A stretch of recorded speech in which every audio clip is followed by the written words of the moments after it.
Hello, everyone. This is Gail, and welcome to the Gail Survival Podcast. Here's where we turn pain into purpose, because survival isn't a whisper, it's a roar.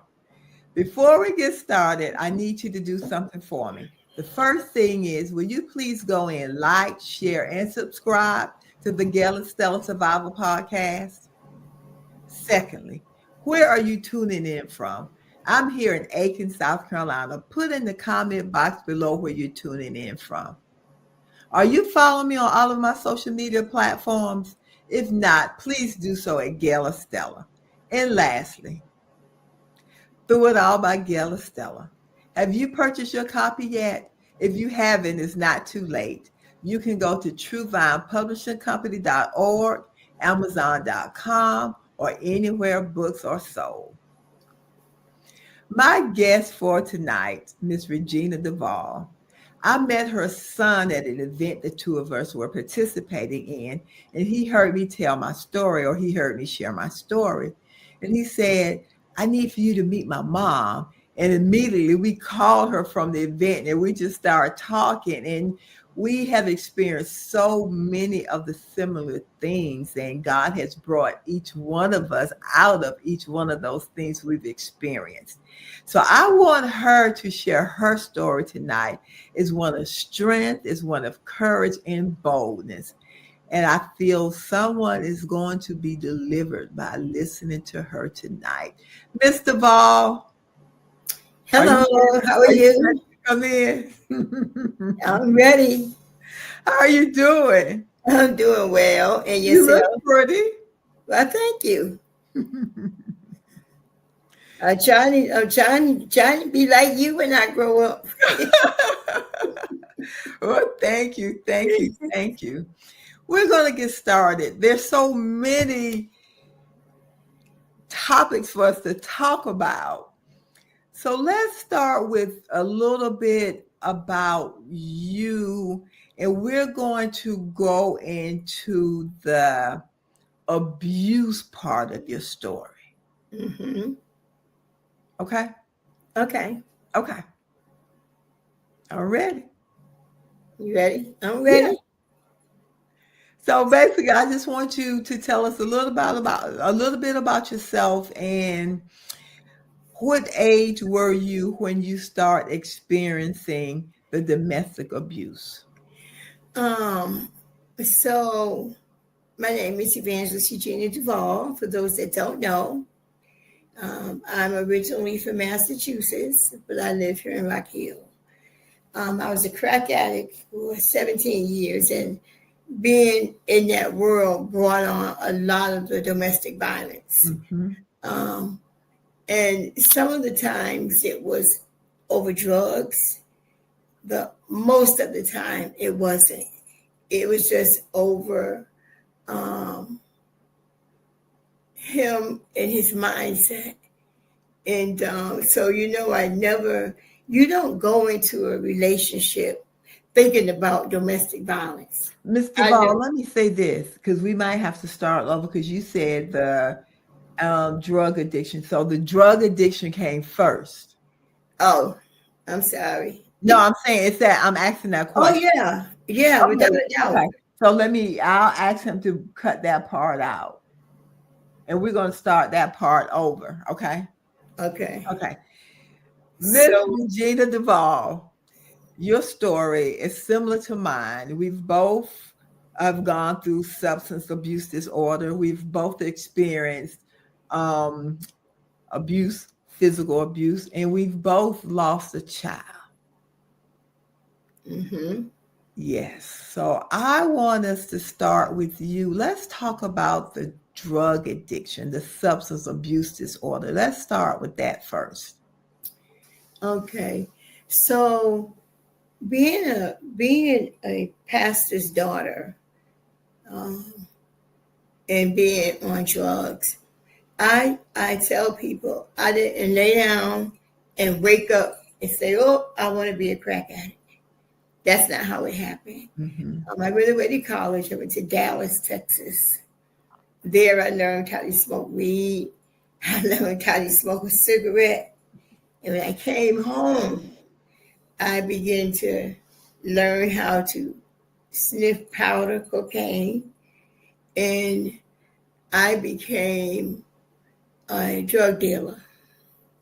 I started selling weed and then powder, and it progressed really fast, sort of, because I was very functional. I worked, I had all that I ever needed, and moving, back to Massachusetts was the best thing for me versus the drug addiction and being in Texas. Mm. And it started with me just wanting to almost kind of sort of say, be a part of the cool gang, Yes. And that's what happens a lot now with these young adults and teenagers now wanting to be a part of the cool gang. But if I could go back to my younger self, I would have never even smoked weed. I didn't start drinking until I was almost 30. Mm. I had my first drink, I think I was like 28, and I never did drink beer because it was disgusting. Mm-hmm. So for most people, the alcohol comes first, but that wasn't your case. No, not at all. Because we usually refer to alcohol as the gateway drug. Yes, Well, but that wasn't your story. no, not at all. Marijuana was my gateway. I didn't even drink. I think I was 28 when I had my first drink, and my first drink was Bacardi's. Remember Bacardi's? Yeah. That was my first drink, and I didn't even know how to drink. The same way I didn't know how to smoke. Choked to death on the first time I smoked a joint. And so living where I was, and for a long time, I didn't start doing crack until Jason was born in 79. I didn't start doing crack until 79, 89, to about the beginning or the middle of the 80s. The 80s. So let's go back and the progression. Because a lot of people feel that, and some people may be able to do this, but some people aren't. I wasn't able to just stay at a recreational drug and use drugs recreationally. Mine turned into addiction as well. So do you think is that, like you said, you wanted to be a part of the the cool gang, and one thing is not doing what we wanted to do, then we try something different, and it just keeps progressing and progresses from there, and then we know before we realize that we're in full-blown addiction. How was that progression for you? So let me say this here. Okay. When I got the progression, never mind the progression. Okay. I want to talk about how when I had that first hit of crack cocaine. Okay. Because the name back then was freebasing. Yes. And it was called freebasing because you always get the first one free. That's how somebody trap you on, getting the first one free. It was called freebasing. So the crack cocaine was such a mind-blowing drug. It was and still is one of the most addictive drugs known to mankind. Known to mankind. And one led to the other, because what happens is that we begin to chase a ghost that we'll never catch. If you smoking crack, you chasing a ghost that you're not going to catch. And the progression of it was just so rapid, was so fast. And because you in that zone and in that moment, you don't even realize how fast it's going and what it's doing to you till it's almost too late. Yes. So can you remember crossing that imaginary line from recreational use to addiction? Can you remember crossing that line? I do, but I don't, Okay. because I chose to block it out. And Okay. I chose to be that person that, ain't no drugs, because I still thought I was bougie. I still Okay. thought I was all of that. I still worked 2 full-time jobs, and all of that. So I really couldn't say when I did, but I really know when I did. You did. Mhm. How old were you then? I was 30. Carrie is 34.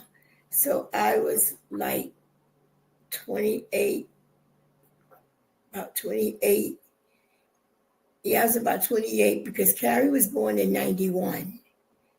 And I was a full-blown drug addict before 91. I was back in the middle 80s. So I had Carrie when I was 34. So yeah, I was close. I was about 28, 27. Okay. And I was so devastated in the mix of becoming a crack addict till I couldn't separate the two. And From people being don't a understand. mother and being addicted. Yeah, and what people Yeah. don't understand, they run hand in hand. Mm. You have these two different people on your shoulders, Mm-hmm. and you don't know, and it kind of touching into the death of my son, but the addiction is what held me together. So I thought. So you thought, and I like what you said, because a lot of people demean mothers, because in the rooms for Narcotics Anonymous, I've seen mothers that gave their children to their Oh parents, or yeah. some of their children might have been taken away. And, you would hear people say, well, why don't they just stop? Or they know the children are going to be taken away. Why don't they just stop using so they could keep their children? So what I'm hearing you saying is not as easy as people think it is. No, Mm-hmm. it's not. And let me tell you what I did.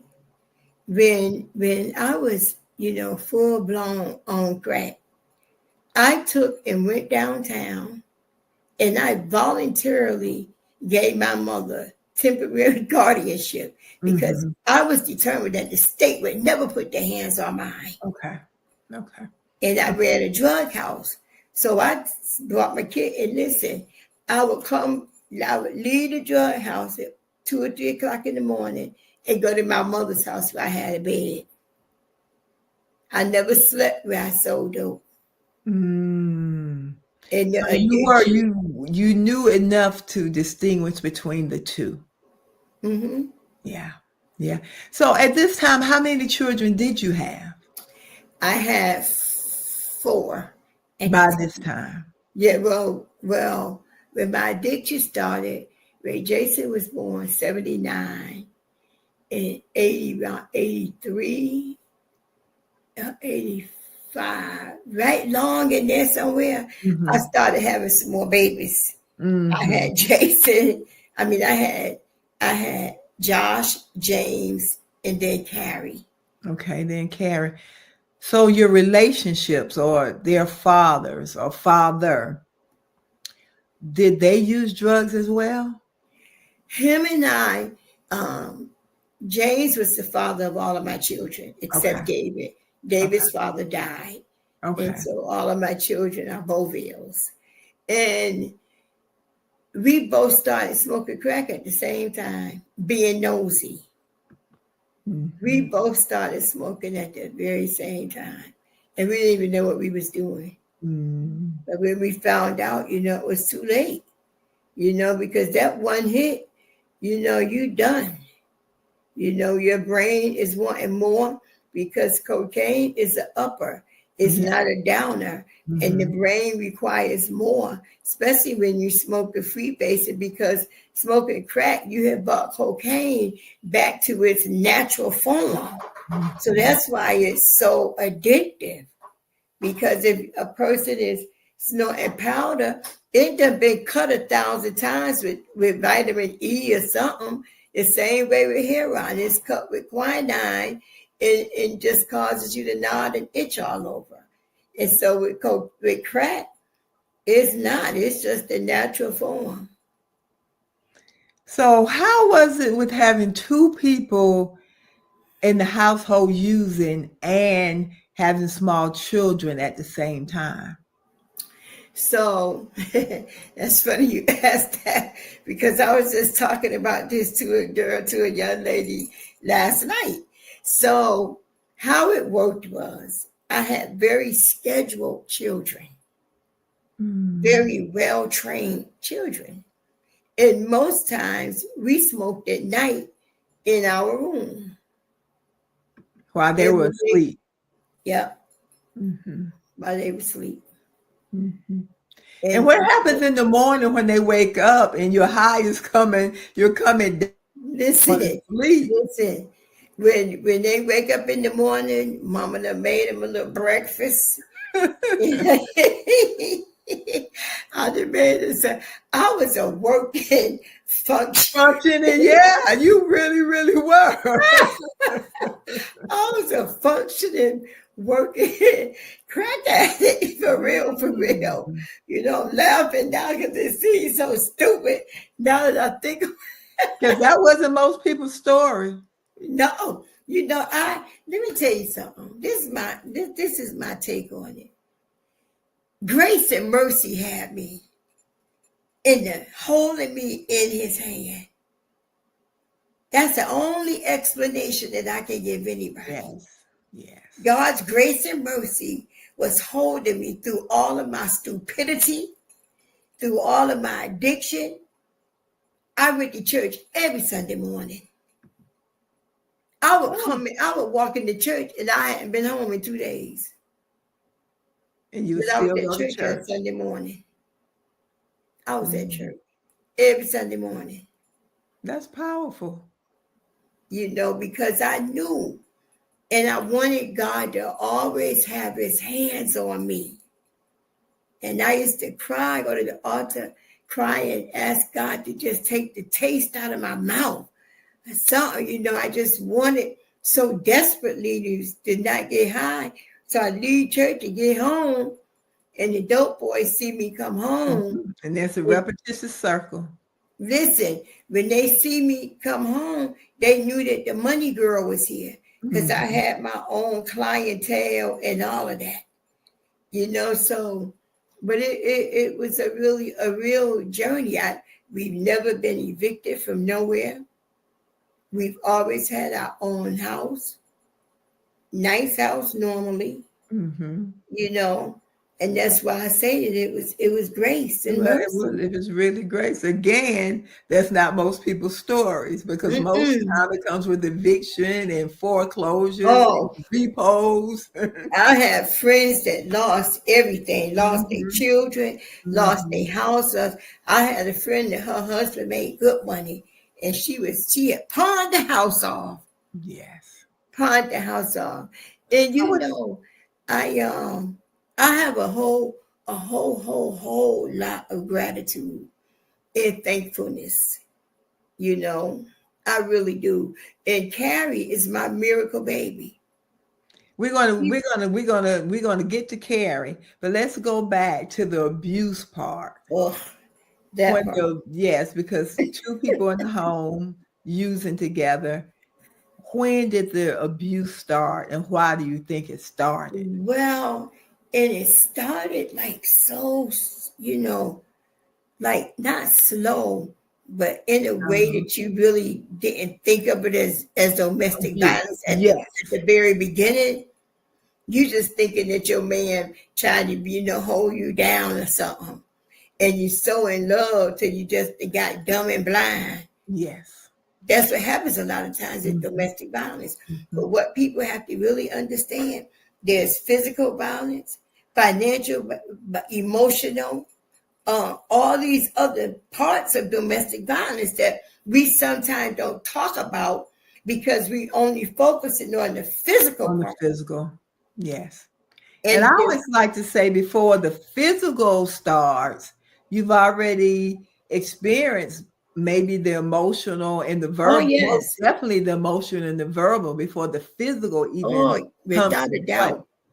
And Yes. the thing about it with me is that I was very, very voiceful, meaning that I'm coming back at you. You Mm-hmm. know, you saying something to me and I'm coming back because I haven't always been saved. I wasn't saved then, you know, so I had choice words for you too.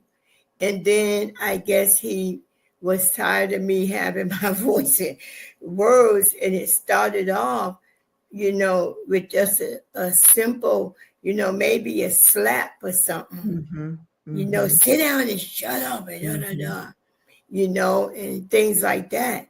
And then I really don't know when and how it became so, you know, so bad, you know.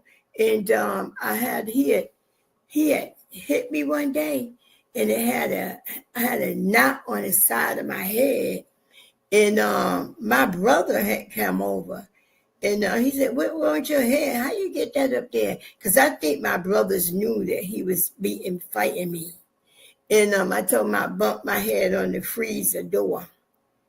I didn't know it was still open, and I stood up and hit my eye. My brother You said, believed it, but he didn't believe it. my brother looked at me like, "Now you know that's a lie from hell.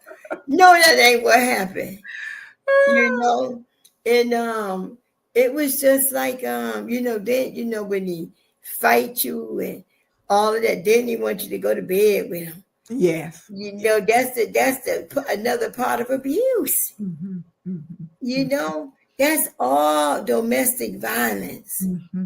You So the know, first time that he hit you, what were your thoughts? Can you he done, remember?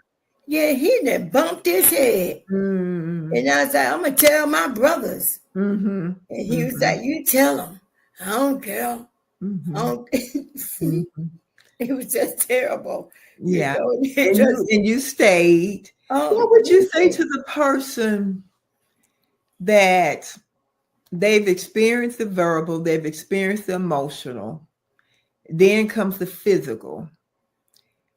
And the first time we're usually shocked or astounded, like, Yeah. oh, I can't believe this just happened.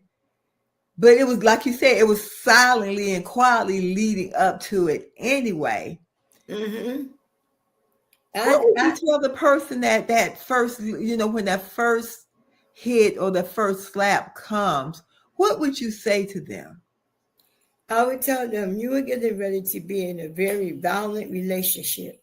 Because when Mhm, it starts like that, it's mhm, gonna get worse. And mhm, either you rectify it now or you expect to have a whole bunch of butt whoopings. mhm. And so when you say rectify it, what do you mean by that? Now, you know, the first time that he ever hit me, right?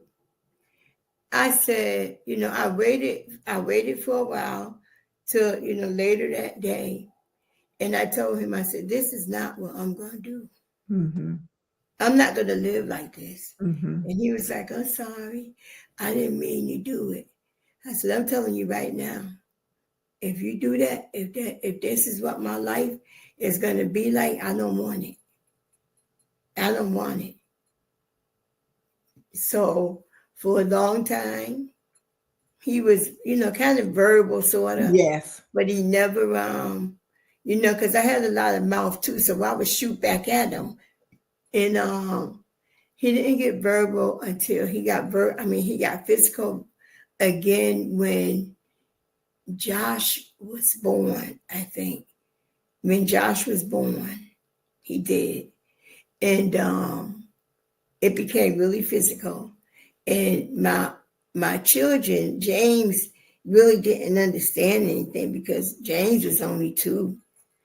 But my oldest son, David, now he wasn't good with it. Mm, You know, and I knew that if he got older and he did still continue to do that, that it wouldn't be good. So let me tell you what happened. He had jumped on me and everything, and I called the police on him. And I ain't never called the police. I called the police, and they came and they locked him up. right? And I wouldn't go see him. I wouldn't call or nothing. So eventually they let him go. I'm in my apartment, and I lived on the first floor. And he came to the house. And when he came, I let him in. I let him come in. And that's how Carrie got here.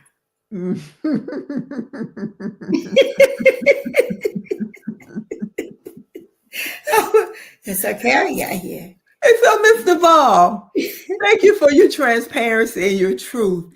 So for people that are watching, and a lot, most people don't understand these things, but you're speaking such a truth, and that's really what happens, because I would assume during that time while he's in jail, you begin to miss him, because it doesn't mean you don't love him anymore. And when he comes home, you're just probably hoping, okay, maybe this is make a difference now. It's over. Was it over? Yeah, for a moment it was. Okay. For a while it Yes. was. Mm-hmm. He kept his word, and Gail, a lot of times these be really good guys. Mm-hmm. I mean, great supporters. Mm-hmm. I mean, great dads. They be great husbands until they want to fight you. Yeah. A good support system and all. And so that's what I think keeps a lot of women staying in it, because you got such a good husband. He takes care of us and all of that. But Hunter, let me tell you something. That taking care of me and all of that ain't worth them butt whoopings that you get. Mm-hmm. It's just not worth it. Mm-hmm. It's really not. Mm-hmm. And I took him back over and over again, because my mindset was, I got all these children by this man. Yes. We had 3 babies, and he practically raised David and Jason, Mm-hmm. because David was only 3 when he came in the picture. Mm-hmm. So he raised David as well. And so that was the way my brain was thinking, like, I got all these kids by this man. And I really, really love him. I really loved him. And I mean, he loved me too. And now fast forward now, we like best friends. We talk 1,000 times a day about nothing. Is he still an abuser? I don't know. He know not to try to abuse me. I'm just wondering, have you ever had that conversation? Oh yeah, we talked about it several times. Mm-hmm. And he continued to, when I got drug and alcohol free, he continued to use. So what was your gateway, or what was your pathway to you saying, okay, I'm tired of the abuse, I'm tired of the using? Which came first? The abuse. I was tired. So let me tell you how that happened. I lived in Greenwood Gardens, and the living room with the dining room area had a big picture window. And I could sit in that window and watch, look out there, watch the kids or whatever. And we had been getting high. And he was mad about something, because I had already came down the stairs, and I was in the kitchen, and then I came sat down in front of the window looking outside. And he came down, and he was like, yeah, you this and you that. And I cussed him out too. So, but back then I was the devil. And remember them rock glasses that got them like big ridges in them, little old time, probably your grandma had. Yes. They were thick. And real heavy. He took that glass and throwed it at my face. And he said, I'm going to mess your face up. Ain't nobody going to want to talk to you. And when he threw it, I ducked, and it shattered on the front door. And right as it shattered on the front door, my son came in the house. And he said, Well, he was 16, get maybe 17. This is David. That was David. Yeah, that was David. He said, what happened? What y'all do? What that do? You know, he was trying to ask him what happened. And David told him, he said, you ain't gonna hit my mama no more. That fight in my mama is over. He said, I'll fight you. And David went out the front door. And he stuck because he was chasing him. And down at building 11, all of the dope boys were standing on the step. That was where they hung out at. And David was running that way, and James was running. He was running behind him. And when David reached those steps, the dope boys snatched David and put him behind them. And they told him, you ain't going to do nothing to him. We ain't going to do nothing. He said, that's my son. And the guys was like, I don't care what he is to you. You ain't finna jump on him. And that same week, my brother had come, and my brother told his mother that somebody better come get your son, or I'm going to send him back in a box. Mm-hmm. And he left. His uncles came and got him. Mm-hmm. So you were rid of the abuse. Did you still continue to use after that? Yeah. So did your addiction intensify? Well, no, I became more independent about it. Okay. I learned how to make money being a hustler, a monkey hustler. Mm-hmm. You know, because I had people that came to me for drugs. And, you know, now I'm living in South Carolina. So I became the go-to person. Mm-hmm. And so, I continued to use. And I'm going to tell you, wonder how I quit doing drugs? So let me tell you what happened. I went into the DSS office trying to get me some food stamps because they wouldn't give me none because I worked. And they said I made enough not to have them. I wasn't making no real money. So while I was standing at the window, it was a sliding glass door. And right on the side, they had a flyer up there that said, you could be a correctional officer. And so I said to the lady, I tapped on the window and I said, hey, what's the process for this right here? See, what they forget is that most crack addicts are smart. And so she said, they started like laughing at me sort of.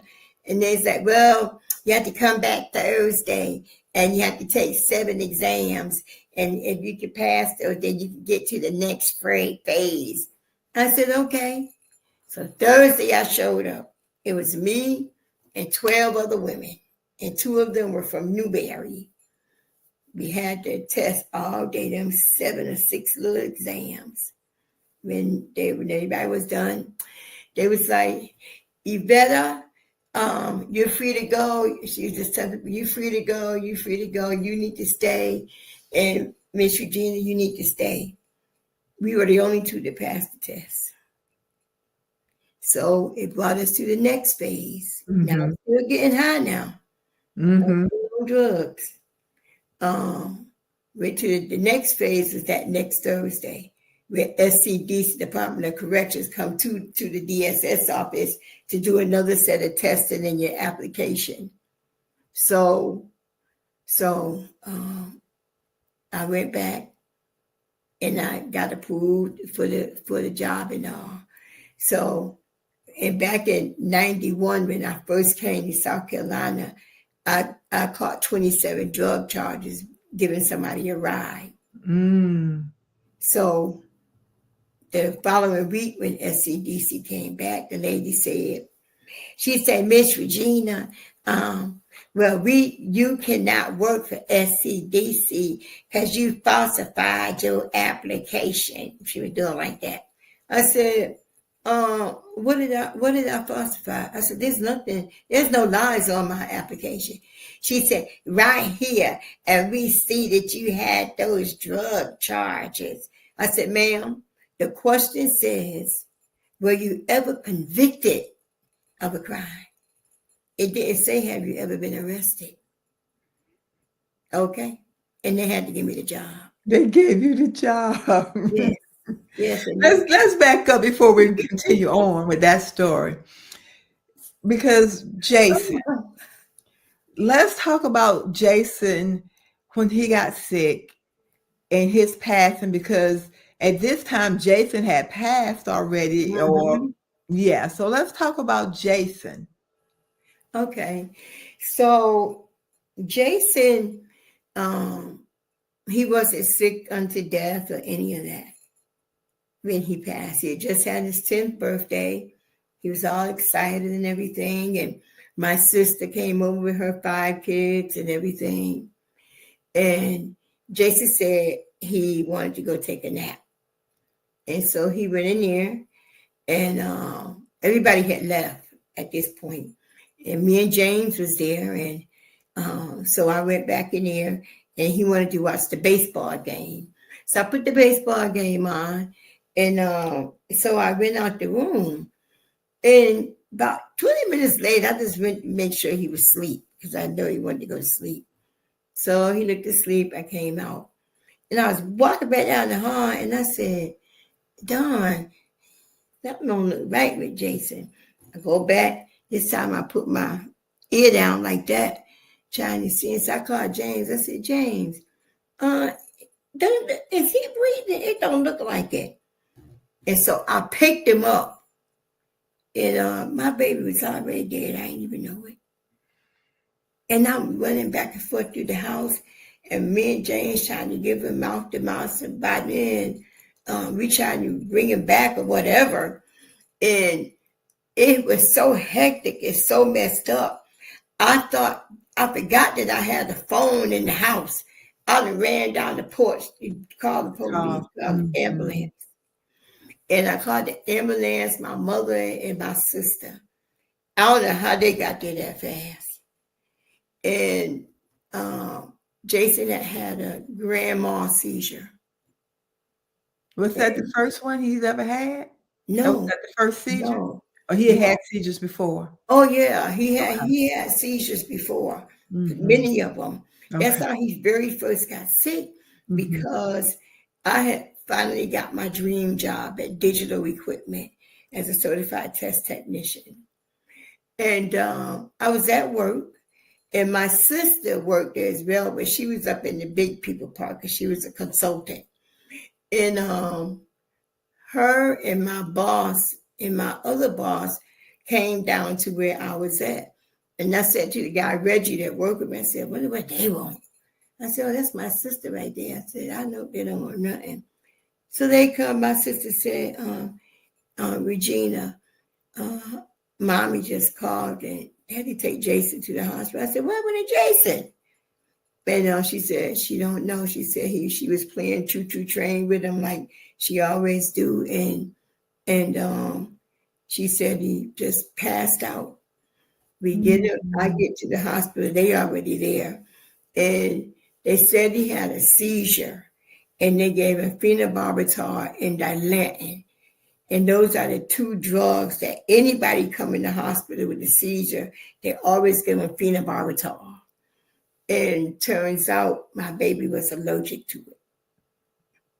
And he went into a coma. So Jason was in a coma. He was 2 and 3. And while he was there, he just kept having seizures. Mhm. And so they put him in critical care and all. And it's that to talk about Jason is just so, it's a lot, of Yeah. the back and forth to the different hospitals, Hospitals. trying to find out why he keep having these seizures. And then this doctor named Dr. Cuban at Boston Children's Hospital. He said that Jason had a very rare seizure disorder that was Mm. called Lennox-Gastaut syndrome. And it was treatable with just medication. But when he was in a coma, they had to put a trach when Okay. he was in a coma. But they were able to take the trach out, and he breathed on his own and all of that. And so In the midst of all of this, Gail, I had several nervous breakdowns. I can imagine. I was in and out of the mental health ward, and everywhere that my baby went, I went. So, a year or so passes, and they said that I had two choices, either to institutionalize him. I said, there's nothing wrong with my baby. I'm not putting him nowhere. What is it? Why are you saying that? She said, well, he has these rare seizures, back and forth a lot. I said, I don't care. Mm-hmm. I don't care. I gave up my job. I gave up both of my jobs. Mm-hmm. And I went in that hospital bedroom, and I figured out, I made them teach me how to suction his trach, Yes. how to clean it, how to do his G-tube. Mm-hmm. And I lived at that hospital pretty much at my baby. Mm-hmm. Let me ask you this, Miss Regina. During all this time, were you still using? Sure was. I was. And enduring their abuse. Mm-hmm. That was a lot. It was a lot. It was a whole lot. I went through mental health, and I was just torn between love and hate. Mm-hmm. And I really understand, it made me be able to understand the people that I mentor, because God has given me, He sent me on this journey of addiction, of abuse, of gang rape, molestation, all of those things that He sent me through for this season in my life, so that somebody else can know that there is hope. There is a way out. It is a way out. And people don't think that, and I told somebody I refuse to go. And listen, don't get me wrong now. I speak at all of these drug and alcohol facilities, but God has given me the ability how to do it and not cross their lines. Not cross the line. And we're going to get to that part. Okay. We're going to lead up to that part. Mm-hmm. So Jason passes. Mm-hmm. And he was 10 years old? Yes. He had just turned 10. Mm-hmm. So the feelings of losing him, did that prompt you to stop using, or do you think it escalated your drug use again? I don't think that it escalated it, but I was just so broken. Yeah. Mm-hmm. I was just in such a bad way. Mm-hmm. I didn't know what I wanted to do. Mm-hmm. I just wanted to die. Part of me wanted to die. And let me ask you this. The drug use, the addiction, and losing your son, because each one is devastating. Mm-hmm. If you had to rank them in order from okay, because nothing is good, to the worst that you've experienced, how would that look like? The worst thing I have ever experienced was the death of my son. Mm-hmm. That was just one horrifying time. And there's not a day. His birthday was a couple of weeks ago. And I always wondered, God, what would his career choice have been? Mm-hmm. How many children would he have? Mm-hmm. And all of that, but God gave me peace with it, because before I used to just suffer with it, because the enemy was like, if you wasn't on drugs, he probably would still be alive if you wasn't doing drugs. And one day, Gail, just as clear as day, God said to me, He said, I am the giver of life and death. Yes. You had nothing to do with that. Nothing to do with that. Because God gives life and death. Mm-hmm. So at that point, I became okay with it. You became okay. Did you ever ask Jason for forgiveness? Oh, listen, Jason was like, he didn't know that there was an issue because I was such a hands-on mother. Yes. And he didn't know nothing, Mm-hmm. But them other ones, when they got older, They I will. set all four of them down. Mm. I set them down and I told him this here, I can't undo anything that I've ever done. Nothing. I cannot undo it. All I can do now is live for today. And I said, I'm really sorry. I said, and back then, I didn't really know how to be there for you in some instances. Mm-hmm. But I was that mother. I never missed a concert, never missed a football game, never missed my daughter's whatever, never missed nothing. And I was a crack addict through half of it. Until they tell you, I just have to say this, God is real funny sometimes. He got a sense of humor. God allowed me, let me tell you, remember I said about the 28 drug charges I had? Yes. I went up to municipal courtroom and I saw my friend, Judge Miller. And I walked in there and I told him, I said, I need this job. And he knew me so well because my son, my middle boy, always was into something, stupid stuff, Mm-hmm. And he said, well, come on in here. And I went in his office and he done something on that computer and they disappeared. Grace. And they disappeared. Mm-hmm. So by telling them that I was sorry, you know what else I'm so thankful for? The Lord delivered me from the drugs right when my children really needed me. Needed you. Those last 3 children, when they really, really needed me. Carrie was only in 4th grade. She was in 3rd grade when I got drug and alcohol free. They were still very young, except for David. And David was in the Navy. Mm-hmm. And he got wind of it. I don't know how. And he flew home to come to my SCDC graduation. And I had no clue that he was coming. They flew him home from Iraq. So you've told us how you walked away from the abusive relationship. Mm-hmm. You told us about Jason's passing. Tell us, what did your sobriety look like?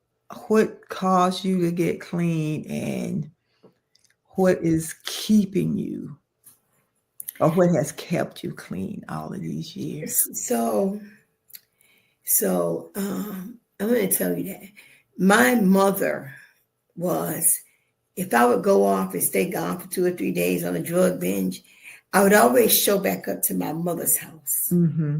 Because my mother would never be like, oh, you need to stop this, you this and you that. She would say, hey, baby, you hungry? I got you some clothes on the chair and I got some food in there for you. I was still her baby. So my quest became in life. I said, I want to be that daughter so that when my mother get older and need somebody to take care of her, I want to be that for my mother. Mm-hmm. That was one of the reasons that I really wanted to be drug free, because I wanted to take care of my mother. Mm-hmm. And thank God I got drug and alcohol free before she ever got sick. I moved her into a new apartment. I furnished that apartment off because I was working at the prison then. And let me tell you how I got drug free.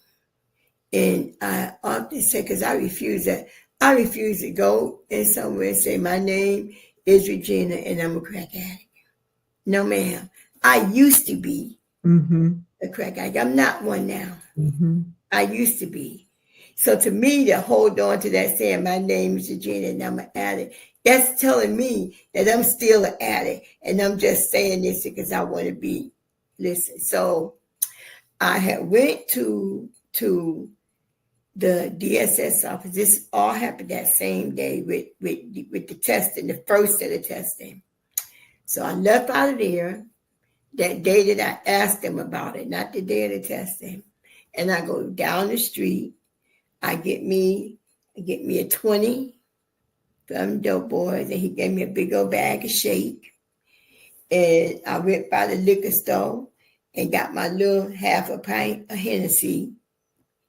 And I had already got my 8-ball beer.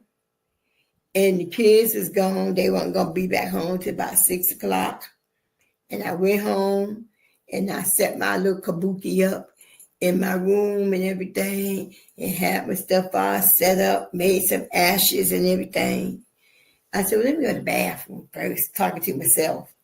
I go in the bathroom. Let me tell you something. God's somebody, Gail. He's somebody. Because I can't give nobody no credit for this. Nobody. So I come out of the bathroom and go in my room. And as I got ready to step in my room, one side of it was real foggy. And I was like, I know good and well there ain't no cigarette burning in there. I looked on the other side of my room and it was like a bright light was just in my room. And said, today is your day of deliverance. Reach out and take it. I fell down on my knees, girl. And I just started crying. And I told God, yes. I told him yes. And I poured the crack in the toilet, the Hennessy, the beer. I never looked back. That was almost 30 years ago. Yes, congratulations. The taste was gone. The urge was gone. Mm-hmm. My sisters used to call my mother and say, is she still not doing drugs? My mother said, oh, yes. Is she started back yet? You know, and my children was just so elated. They was like, oh, my God. So let's talk about your children. Because what's your youngest daughter's name? Her name is Carrie.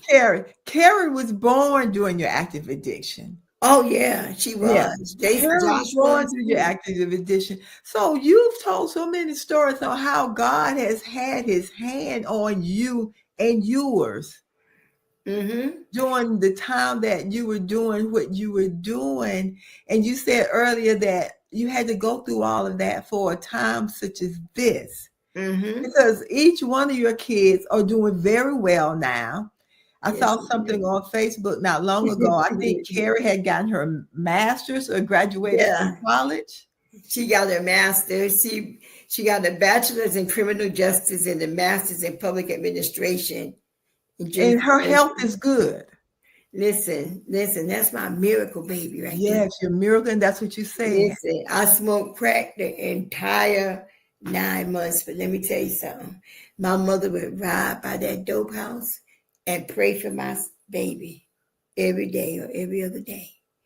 And when I was pregnant with Carrie, I had already took my kids to my mother's house as I sold dope out this State and Terrence building. That's where I go to get high and smoke or whatever. And so it was a Sunday afternoon, and I went over to the building. And I was sitting on the back steps, and my friend, this Puerto Rican lady, Emma, her window was right by the porch. And so she was out the window talking to me. And I went around the corner to get me a bowl of Puerto Rican rice and beans. And I sat on the step, and Gail, I ate that bowl of that Puerto Rican rice and beans, and my water broke. And I had just finished smoking about a whole bunch of dope and alcohol. And the lady, Emma, gave me a towel because it was a mess. And I called my mother and I said, Mom, my water broke. And she said, well, you need to go to the hospital, Jen. I said, no, but they're going to take my baby. You got to come there. Come on. And my mother, she met me at the hospital. And they had security over there.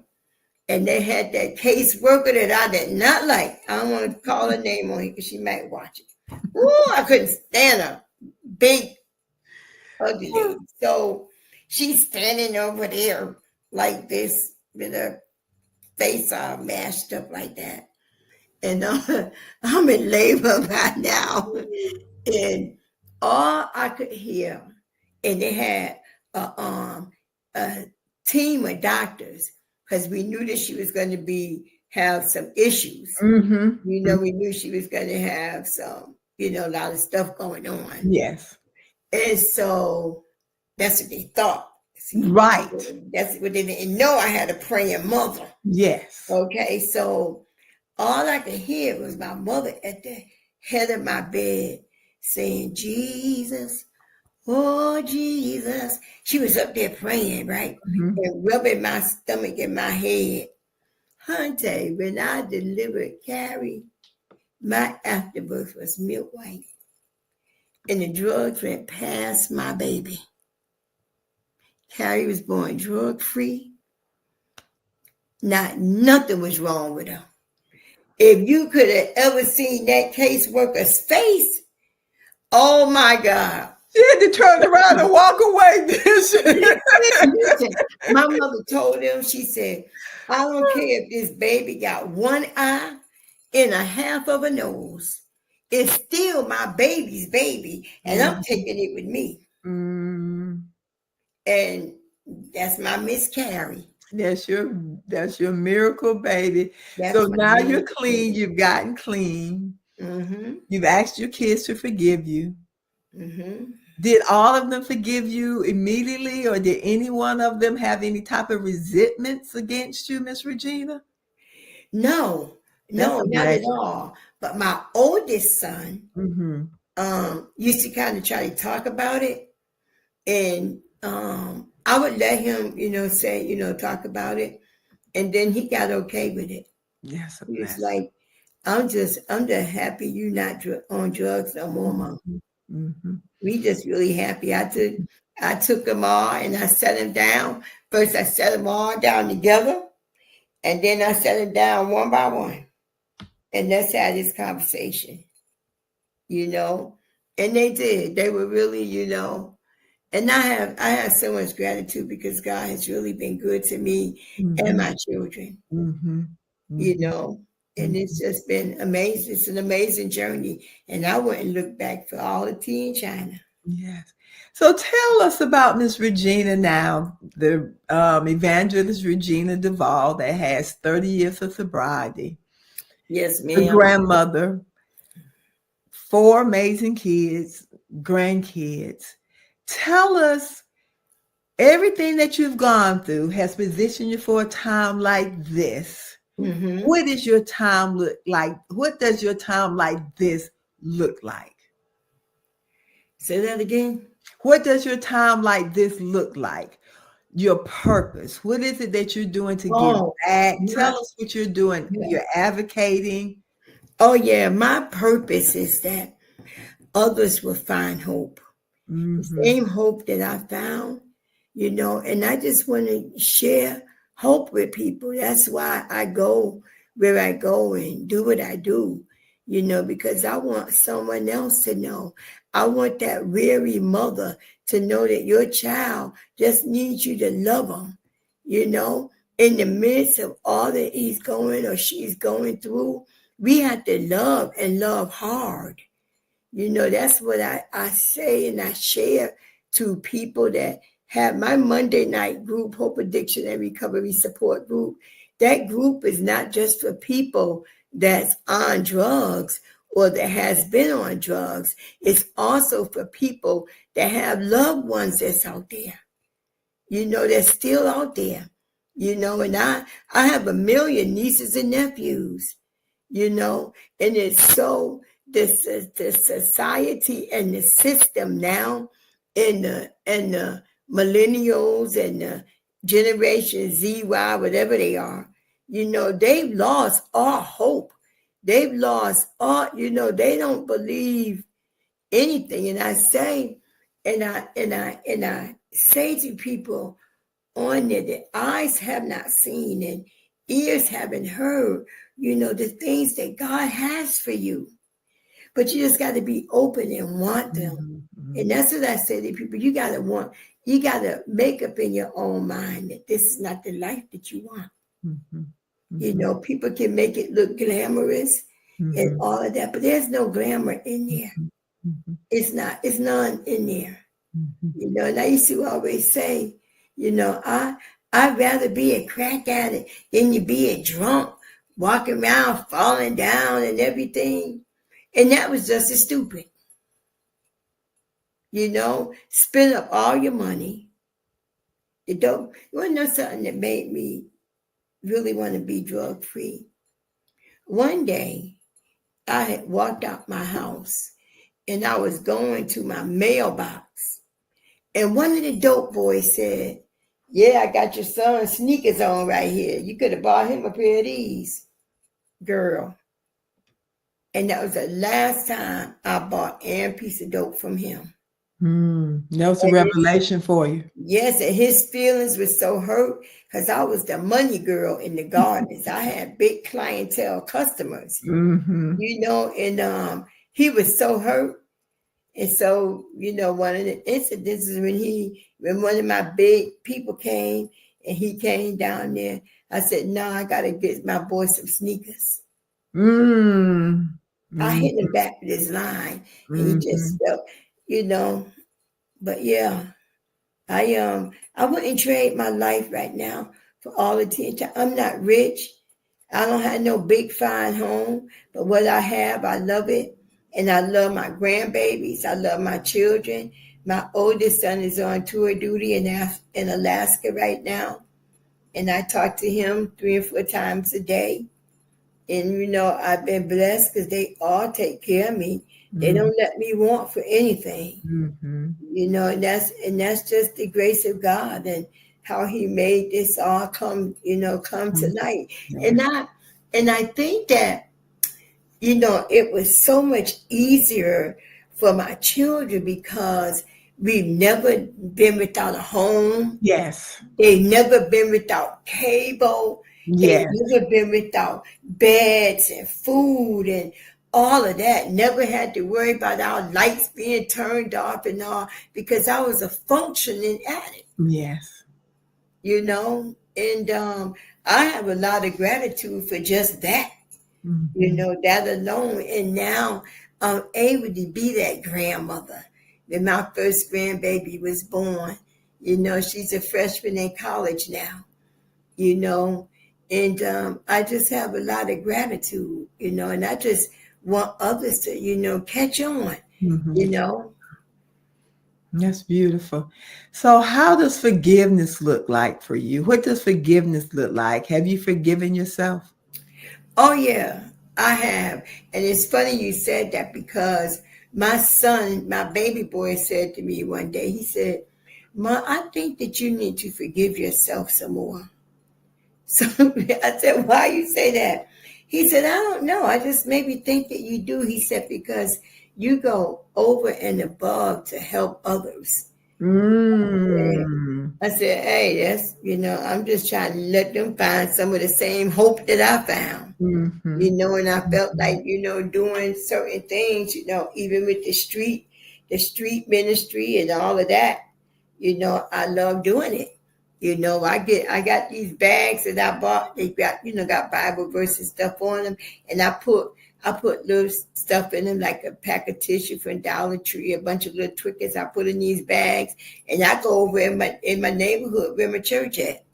And I'll walk around up there and give them bags and tell them about, the church. Come on down there. And you enjoy it, So I'll be doing that stuff, but I still, travel and still do, things like I have a workshop that this young lady found me on Facebook, and she reached out and she asked me if I could do a workshop for her. And I asked her what was it about, and all of that. And what it's about is so interesting. It's dear woman in the mirror. What do you see when you look in the mirror? And I know what I think I know what I do see. you see when you look in the mirror, Miss Regina?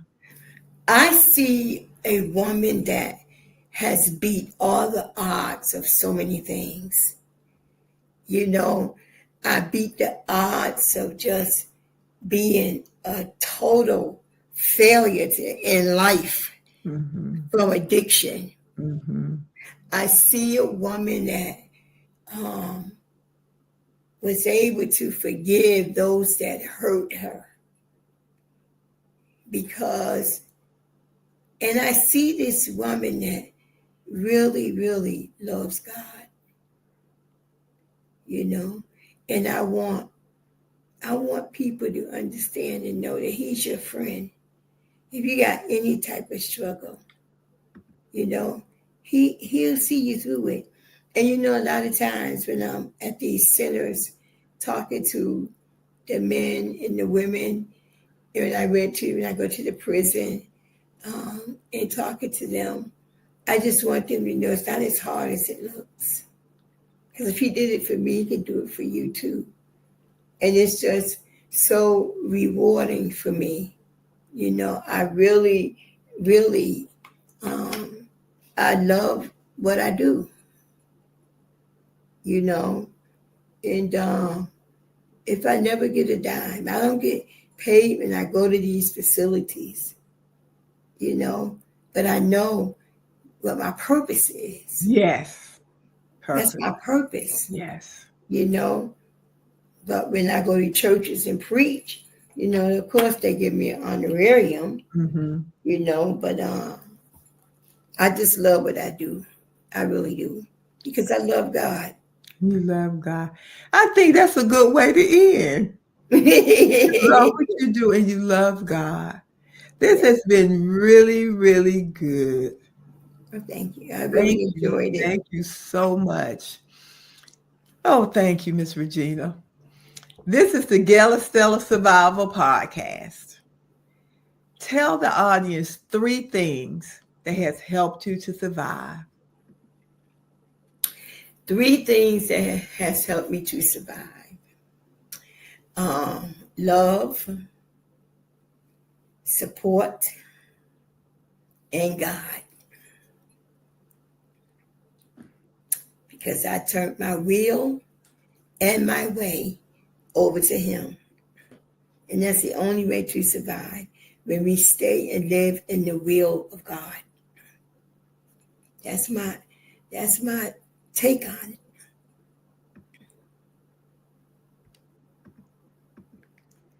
Thank you.